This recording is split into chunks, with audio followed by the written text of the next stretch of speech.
And the President says you said he believes the government spends too much and you're taking heat for cuts, but we're not cutting, you're increasing spending across the entire board, and that's the problem. And I know Chairman Mullen of the Joint Chiefs said our debt is the greatest threat to national security. Secretary of State Hillary Clinton said the same thing.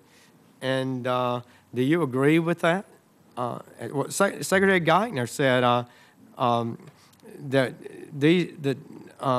the debt we're leaving could leave us with a very large interest burden and unsustainable obligations. Do you share those concerns? I think those are valid, absolutely valid concerns. As I said in my statement, the President's committed to $1 trillion in deficit reduction over the next decade. As the Chairman said, as we move forward, I think there are lots of sacred cows that collectively the Administration and Congress have to look at very seriously. Well, over the next decade, the deficit will double from $13 trillion to $26 trillion. And you can say that cuts and saves a trillion, but it doesn't seem like it to me. That's the plain fact. That's the budget fact. For programs here of interest, Pell Grants. Under the President's budget, total Pell Grants aid available for 2012 would be $36 billion, double the amount available in just 2008. Is that correct? We can go through the numbers. We are going to save, we have a way of closing the Pell shortfall, $20 billion moving forward. But let me be very, very clear.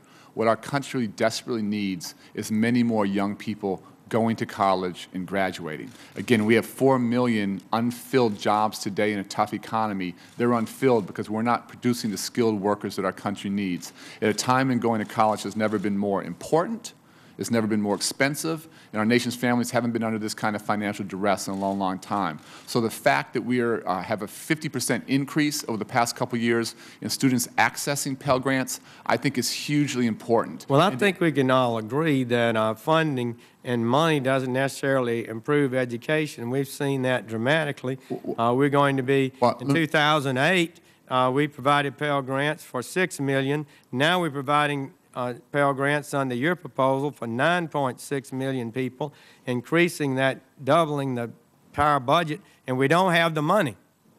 Now, with regard to student loans, we've now taken over the student loans. 100% of it is federal. But according to our calculations, the total student loan, total in billions of dollars, will go from $98 billion in 2008 to $167 billion in 2012, a 68% increase. Is that correct? I don't know that exact number. What I will say is when we took over the direct lending, we did that for one very simple reason. Well, I know we took it over. We've had a fight over that. Well, let me just... But I'm talking about the total direct, comparing guaranteed and direct loans have increased from $98 billion in 2008 to $167. We have many more people accessing higher education, which is a country we desperately need. The only way we strengthen our economy long term is to produce the innovators, the entrepreneurs, the knowledge workers. Well, why don't we just spend 3 times as much?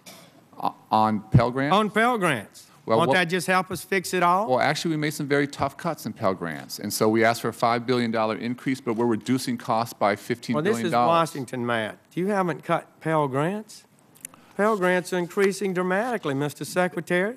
The numbers are plain. That's correct, and they would have increased even more substantially, more significantly, did we not make the tough and painful decision to eliminate. You're proposing they increase that much. They're not going to be increased that much because we don't have the money.